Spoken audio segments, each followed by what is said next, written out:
Hello and welcome back to Timeline Watch Review. Today we're going to be reviewing the Steinhart Ocean Vintage Military 39mm. This watch has actually been out for a couple of years now, but I haven't seen many reviews on it, if any at all. And it's actually one of my favorite watches, so figured it was time to get that done. And before we begin, customary wristwatch check. I'm wearing my new Seiko Turtle Srp 777. I'm really late to get on the Seiko bandwagon, so to speak.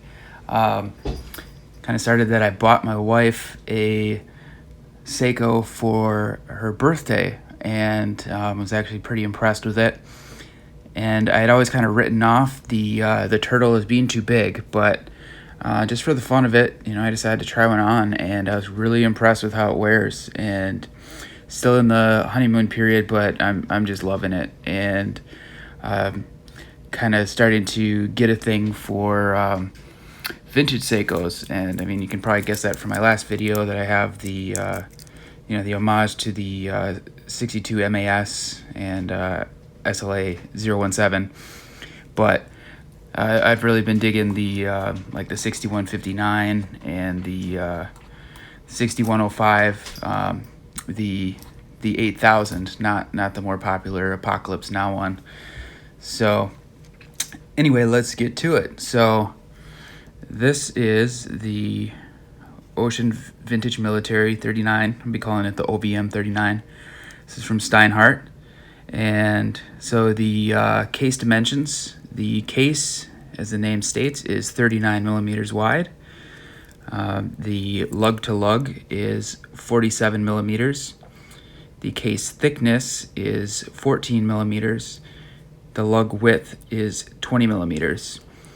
So this comes with an ETA 2824-2 Elabore grade, and I bought this from Gnomon Watches in December of 2017, actually. And so the bezel is an aluminum bezel, 120 clicks. It's a screw down crown, sapphire crystal. The crystal is ever so slightly domed,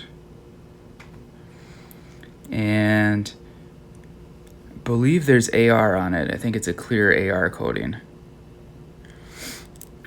So the crown is signed, and these actually have, this being a limited edition, this actually has a number assigned to it, so it doesn't have the standard Steinhart case back. The bracelet has a milled clasp, fully milled clasp with 4 micro adjusts, solid end links, and screw pins. And so there are 2 things that I absolutely love about this watch. The first thing is the size. I have a 7-inch wrist, and it's just the perfect size for my wrist. It's absolutely unbelievable. I will show you this here. The second thing that I love about it is the bracelet. The bracelet has to be one of the most comfortable bracelets that I've ever worn on a watch, and especially for this price point of being $500, it's incredible. So the bracelet starts at 20 millimeters and tapers down to 16 millimeters. And one of the things I like about it has a female end link, so it tapers and conforms really well to the wrist. Kind of the test of how well watch is going to fit to your wrist is like what I call the drape check. So if it just goes straight down like that, that it's going to be a great fit. So kind of the elephant in the room, being a Steinhart, like most Steinharts, it's an homage, and this is an homage to the Rolex Mill Sub. The Mill Sub never came on a bracelet like this, so kind of my justification for buying this is I know I'm never gonna own a Mill Sub, and even if I did, it's not gonna come on a bracelet. So that was kind of how I was able to rationalize buying a Rolex homage. I really like Rolex. I don't own one yet. I would like to someday. So, I've never really bought a blatant copy of their more popular models, so like a Submariner, or anything like that. So there is an exception to that, though, and that's my other Steinhart, which is the Ocean Blue Premium, which is obviously a copy of the Smurf. And so it's a little bit different from the Smurf, but you can tell that this obviously is not an original design. That's exactly what they're going for. So my wife bought me this for Christmas a couple years ago, so it does have some sentimental value to me. So the reason that I'm showing this too is so you can kind of see a size comparison here, that the case shape and everything is very similar between the 42 millimeter and the 39 millimeter. They both have the straight lugs, and believe the 39 has a 3 millimeter shorter lug to lug. This one is 47. This one is 50. And there's a huge difference in how they wear on wrist. This one obviously wears much smaller and much better. So for that reason, I really like it. It's also a lot more versatile being black. So as far as kind of the cons of this watch, I'm not a huge fan of the faux patina. I think this would look a lot better if the markers and hands, basically where all the lume is, if that was an actual more of a white color. How this would look, I guess, if it was quote unquote new. So that's kind of the big thing I dislike about it. The way that it wears on my wrist and the comfort of this bracelet and just the overall look kind of outweighs the faux patina for me, but I don't think that I would buy another watch with faux patina, regardless of who it's from. So another downside is the bezel. It does have some play to it. Let's see if I can get a good grip on it here so you can see that. Yeah, so there's kind of some back play, and so it takes kind of a little maneuvering to get it to line up. But the action is pretty good. I have actually had to lubricate the bezel a few times. I used some food grade silicone. Let me grab that so I can show you guys.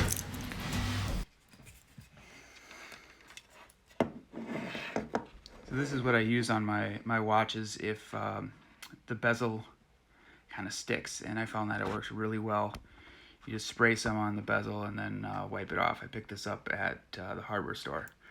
It's, I don't know, like $7-8, and it's still really full. A little goes a long way.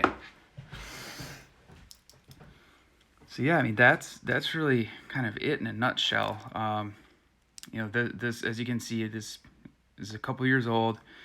It's a little beat up, but it's had a lot of wear, and I've given it a lot of love. I can't say enough about the comfort of Steinhart bracelets. They're so incredibly comfortable, and they just wear really well. They articulate pretty well, and yeah, cannot say enough about them. I absolutely love them. It would be really nice if we could see these kind of bracelets on some original designs, some divers. Steinhart does have the Ocean 2, which is original, but I'd really like to see that in a slightly smaller size. That'd be awesome. If there's something a little smaller, like a 39 mil of that Ocean 2 with this bracelet, yeah, I would buy that right away. So I guess don't know what else I can really say about this. And the 2824-2, you're all pretty familiar with it, I'm sure. As far as the time this was keeping, when I first got it, it was a little fast. I regulated it and got it a little closer to kind kind of where I wanted it. I'm trying to remember, like when I first got it, I'd say it was probably about plus 10 seconds a day. So it was pretty quick. I got it down to probably closer to plus 5 seconds a day. And it stayed that way for a couple of years. And then I'd say maybe within the past few months, I kind of noticed this started running slow. And I thought that was kind of strange. Checked it wasn't magnetized. You wouldn't expect to see that with it running slow. So I opened the back again and attempted to regulate it.